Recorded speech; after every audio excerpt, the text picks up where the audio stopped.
Welcome to the Future Is Freelance podcast for solopreneurs, digital nomads, slowmads, consultants, remote workers, e-residents, and people living a life without traditional boundaries. We're here for everyone who defies categorization and makes a living and a life their own way. Every other Freelance Friday, we're serving up an audio cocktail of expert tips, inspired insights, and stories from the frontiers of freelancing to help you achieve success with your borderless business, whatever success means to you as you live life on your own terms. Thanks for listening to The Future is Freelance and for being part of the Future of Work revolution.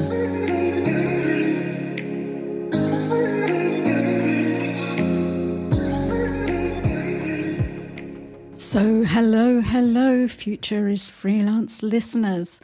Some of you will have already spotted that this isn't our regular Freelance Friday and we'd return to the 2-week release schedule. However, what I've got for you today is another of those little extra bonus episodes that I couldn't wait to share with you, because what I wanted to do in this one is reflect on the time that I had a recent visit to Estonia. So much like the little bonus episode I made about going to Running Remote in Portugal, this one is all about my visit to Tallinn last week to meet with some very important people and to attend the Latitude59 Tech Festival. So, Tallinn in Estonia, I had to check on Google, it's 3,700 kilometers away from where I live in Spain. About as far as you can go and still be on the European mainland, in fact. I just had to check that on Google Maps. Apparently it would take 1 day and 20 hours to drive there if anybody wanted to. It was slightly less than that on Lufthansa, but not a great deal less. It was well worth the trip. Estonia is kind of my digital spiritual home, if you like, because I have been an e-resident of Estonia for just over 5 years ago. Now, the reason for that is because 5 years ago, I was happily freelancing. And don't get me wrong, I'm still very happily freelancing, as you well know from this podcast. But freelancing as a legal business structure does have its limitations. And it certainly ran into some then, because I had a prospective client who had a US entity and another one in Asia, but nothing in Europe. And basically at the time, they had no way that they could figure out to safely, legally, compliantly make a contract with a European freelancer. It was for a substantial piece of work and it was to be completed over a few months. And I really didn't want to lose this piece of work. So I realized at the time what I needed was a limited company and I needed it as quickly as possible. So I looked very briefly into the idea of creating a limited company in Spain, but at that time I was actually in the process of liquidating a limited company in Spain, and I was fairly certain I never wanted to go down that route again, not with a gun to my head. And even if I'd wanted to, at the time it would have taken a matter of months in order to actually form the business, and then the costs involved with liquidating it would have been well beyond the value of the contract in question. I also looked at forming a UK limited company because even though I had been living in Spain as a Spanish resident and tax resident for many years, I still hold my British passport, and I knew that I could set up a UK limited company very quickly and very affordably. However, this was 2017 we're talking about, so it was 6 years rather than 5. Time flies. When I started looking at this, it was basically a time of tremendous uncertainty about Britain's role in Europe. Not that there's a great deal more certainty now, but when it came to the idea of forming a business, I felt very clearly that I knew that my future, business future, political future, and everything else lay in Europe, and I didn't feel that forming a business in the UK was the right move at that point. So that took me to Estonia because I'd been reading about the Estonia digital governance infrastructure. At the time, I was writing a lot in Web3 data projects. We didn't call it Web3 then. We talked about distributed ledger and blockchain. And Estonia's digital government had something quite similar to a blockchain as a central repository of information that was accessed via secure digital keys in much the same way as some more recent projects. And so I'd come across this as an example and heard about the fact that this was now being used to provide access online to non-Estonians for the purpose of business formation through what was then a fairly new e-Residency scheme. It had been running for several years, but the numbers were much lower then, and it was still very innovative. There was nothing like it anywhere else in the world. Again, there are e-Residency schemes now of different kinds around the world, but at that moment, Estonia, yes, that was perfect. That solved the problem for me. I had to become an Estonian e-resident, which meant obtaining a digital ID card, which I applied to the Estonian Police and Border Guard to obtain. And that bit took, I think it was 3 or 4 weeks at the time, and involved a trip to Madrid to the Estonian embassy in order to receive my physical kit that I needed to access the digital infrastructure and to have my ID and fingerprints checked, because obviously they need to make sure that you are who you say you are when you become an Estonian e-resident. However, it didn't require me to visit Estonia at that time. I did visit Estonia later that year, as it turned out, because I wanted to open a bank account, and there were a few specific things that still require face-to-face showing up in the world, and banking is one of them to this day. But I only had a very brief visit then. I liked a lot of what I saw in Tallinn, and I wished I'd arranged to stay longer. And I thought, I'll come back next year or the year after or sometime. And then, of course, the whole world wasn't going anywhere for a while. And basically, I haven't been back to Tallinn, to Estonia at all until last week. So the reason that I went back, well, for one thing, the focus of my work has changed a lot over that time. Still very much about emergent technologies and collaboration, but as you will know, regular listeners, I focus extensively on the future of work, and that has led me to some wonderful collaborations with Estonians, including the Estonian e-Residency team. Because the scheme has grown and grown, it's celebrated onboarding its 100,000th digital citizen earlier this year, which is a wonderful milestone. When you consider that the country itself has a population of 1.3 million, and I won't forget that 0.3 million because I know that that's very important to them. It's just like my 5'3.5", that half's important to me. You make the most of what you have and you accentuate the positive. And the positive thing for Estonia is that they now have this vast contingency of digital residents, people who care about Estonia, who have set up their business there, who are invested in the country in one way or another. Some of them may never visit Estonia. For others, it's more of a path to even investing and possible physical relocation, perhaps even citizenship in the long run, although the e-Residency status itself does not confer any rights to reside or even visit Estonia outside of your normal visa and passport entitlement. It is a purely digital residency. But what it does is it draws people to Estonia and shows you what's so amazing about this tiny country. For me, it definitely feels like my digital home, the technological and business climate where I want to operate. It hasn't quite got the meteorological climate that I think I could cope with, given that I'm such a wimp. I left the UK for Spain in search of greater warmth in the winter. So I think for the time being, I'll continue to enjoy the wonderful fact that I can physically live in Spain, hold onto my British passport and operate my business in Estonia. Nothing could be better. So it was lovely to visit, though, and I seemed to manage to take the Spanish weather with me last week as well, and I had a really amazing week. So the reason that I went last week, after all this time, was twofold. The first reason was that I and a number of others have recently been appointed to the officially recognised role of envoy for the e-Residency programme. Now, this is a great honour. It's very humbling to be recognised for largely what I and the rest of the appointed envoys were doing anyway, more or less as part of our physical business presence in the world. That e-Residency has become a part of our story, a part of our life, a part of our business. And therefore, we answer questions about it from other people. certainly through the Remote Work Spain network, I talked to a great many people about what opening a business in Estonia involves, what e-residency is, what it is not. There's lots of misconceptions around tax and things like that.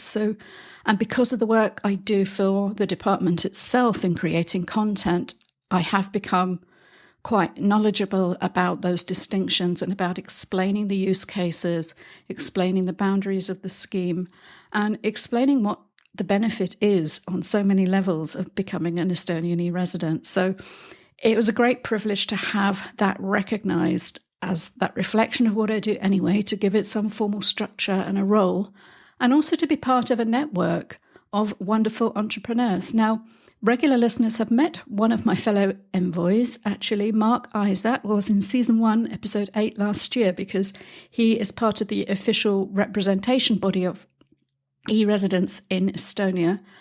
And I hadn't actually met any of the others until last week, until just over a week ago. And it was a really wonderful day that we all spent together as guests of the e-residency department, not least because the people in the department themselves are lovely. And of course, they are people I've worked with as clients for a long time, but it was wonderful to get to know more of them as individuals. But the envoy team and the community leaders, who are people tasked with raising awareness specifically within their local communities and developing the e-residency program in that way, this group of appointed spokespeople were just the most fantastic group to spend a day with. And we did spend a whole day. We had media training, which was great fun. The head of the e-residency team's PR, Katrin Varga, taught us how to interview on camera, and she tested us. She tried to give us testing of the hostile interviewing environment, even though she was far too lovely to be especially hostile. It was really interesting, actually, to see how we behaved, even under that degree of contrived pressure, to answer questions articulately and non-defensively and fully. And it was great to just spend that time with other people as part of that network.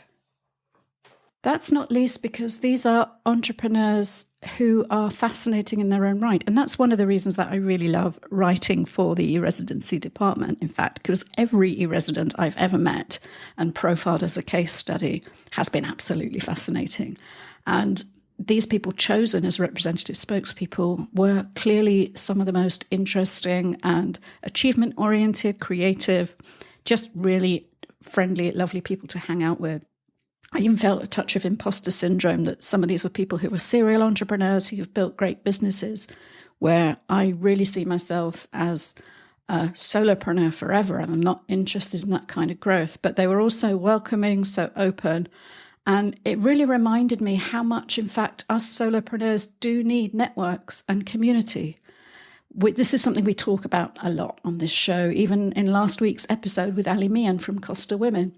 And in the previous seasons as well, we spoke to Gonzalo Hall from Nomad X in Season 1, Episode 17, and Tarek Kalusi, who's building Nomads Giving Back in Season 2, Episode 5. So many people are concerned with this issue of connecting people, and that's because it's so important. You know, we live in a time where loneliness has reached truly epidemic proportions, and while we're having these opportunities to work in new ways wherever we choose and to live where we want to live and do business with whomever we want, having those networks outside even of your immediate business relationships, I believe, is really fundamental. And we have the digital tools at our disposal to do that. And these networks aren't limited by geography or demographics or anything else. E-residency is such a powerful example of that. And for me, it was amazing to spend time hanging out in person with this new community, this new circle of wonderful creative entrepreneurs with whom I'm proud to be associated.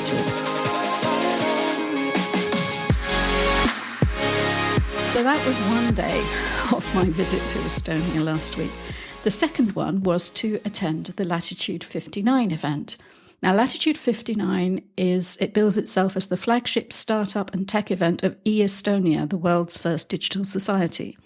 And that sums it up, really. It's a 2-day full-on conference, except it's way more than 2 days because of all the fringe events, including a large community event for the e-residency community a couple of days before, and there's workshops basically going on all week.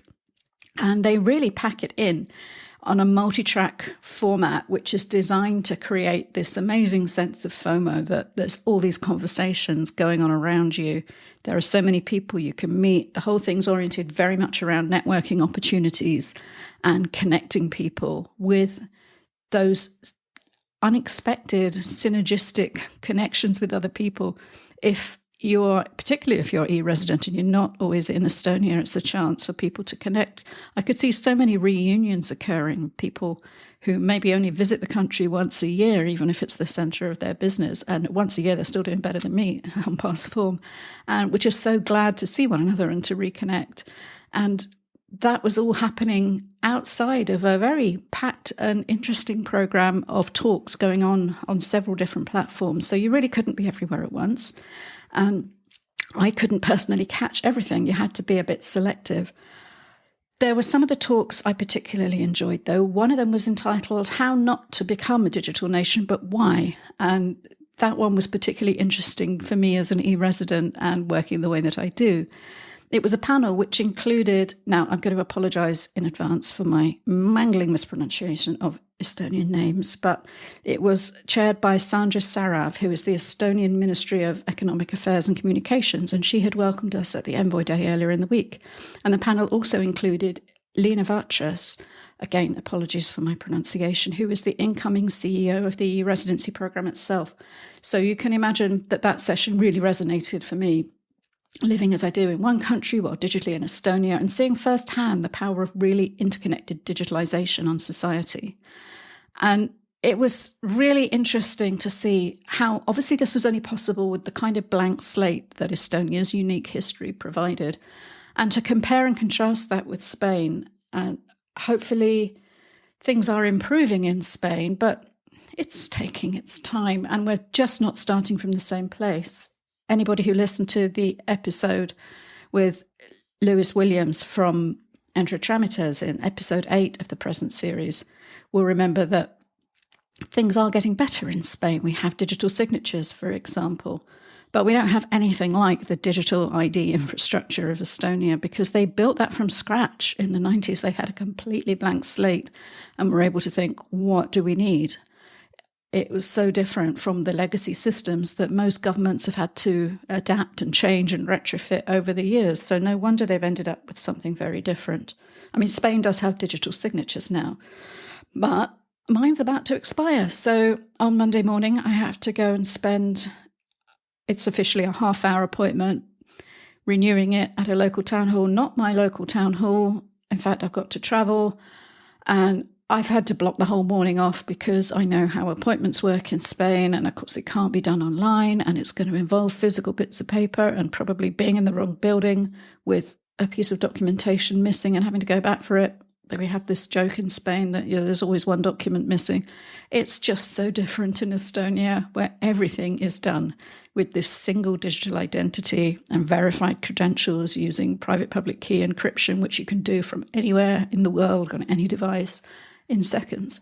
And it's like different centuries. I love Spain, but boy, all the cliches about the administration and the admin could not be further from the truth.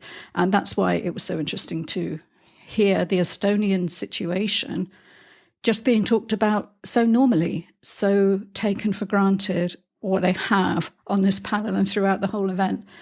That was a real eye-opener for me. There were other discussions, of course. I really enjoyed one on science and academia and the relationship between business and startup culture with pure science and research, and that eternal conflict between the pure and applied sides of innovation, how things are commercialized and how funding is driven to tech transfer.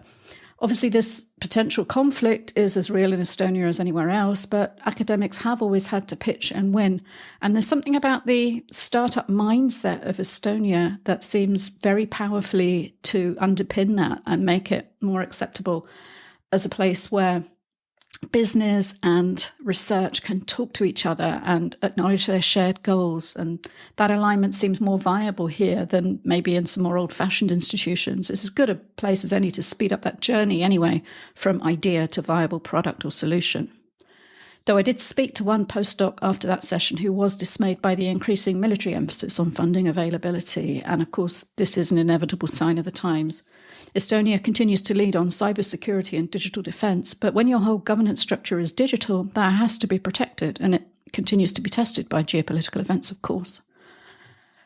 And despite the incredible optimism of Latitude59 2023, it's another inescapable reality is that we live in strange times at the moment, both for this part of the world and strange times for the tech sector.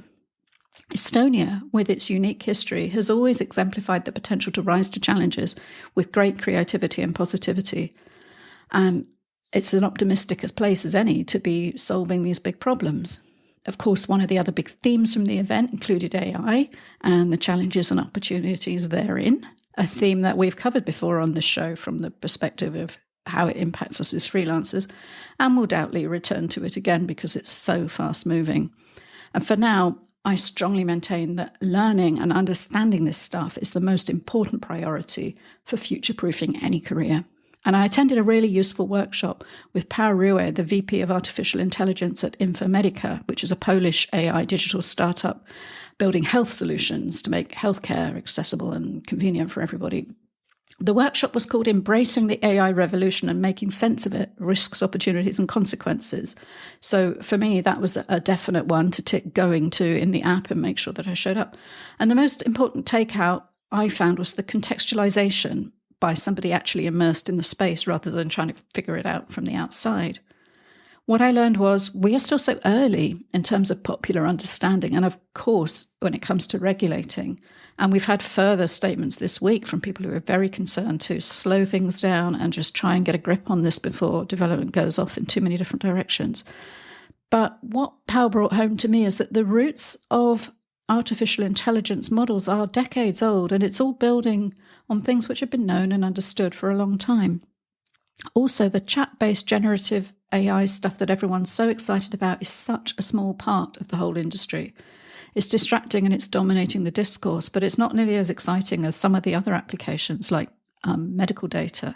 So I can well see a time where maybe we don't need as many humans involved in analysing scan results, for example.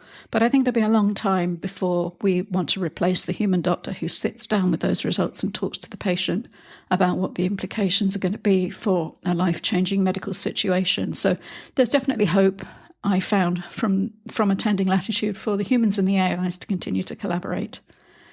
Above all, there seemed to be hope all round, and I was so glad that I went, both to meet with the Envoy Network, some of whom I'm going to be seeing again soon when a lot of them gather in Spain for South Summit very shortly, and for the tech community in general, because it has been a tough year, don't get me wrong, it's been tough as a freelancer in this sector, finding the right people to work with, and it was great to see these sparks of real innovation and creativity coming together, and to realise that whenever there is crisis, that does generate opportunity, and the technology sector, combined with the Estonian mindset and embrace of creativity and innovation, is no finer place for those things to really spark together in a crucible of future excitement and possibility. The CEO of Latitude, Lisi Org, summed it up very nicely when she said that this is a good time to take a moment to reflect and then to think about the future we want to create. We all want to live in it, and then we can go ahead and create it. And I think for me, that's what the Future Is Freelance is all about. That's what the way that I've chosen to build my business of one and align my creative work around. It just felt like I was truly in my emotional, spiritual, digital home, even if my physical home remains thousands of miles away. And I'm very grateful to Estonia and its wonderful people for having made me so welcome last week, and I'm grateful for all that they offer to the world in general. Thanks for listening.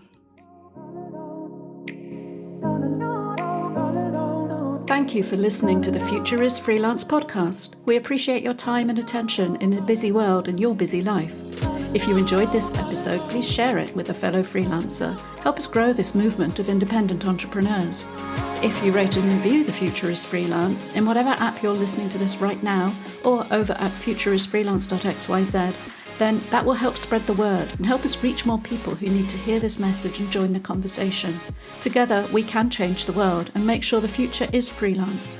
This is Maya Middlemiss wishing you success and happiness in your enterprise until our next episode.